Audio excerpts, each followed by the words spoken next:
Hey guys, welcome back, and for this video I'm going to show you how to show or hide content on iPhone lock screen. So first, what you want to do is open up your settings and just simply find notifications right here. Simply tap on that, and as you can see, there will be a show previews option right there. So there will be three options right here, which is always, when unlocked, and never.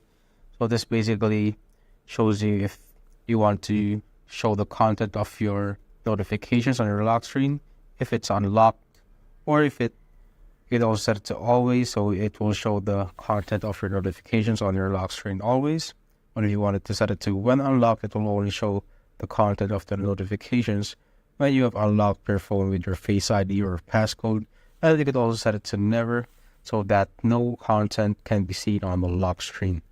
That's basically it, guys. If you have found this video helpful, simply like below or subscribe because it helps reach more people. See you on the next one.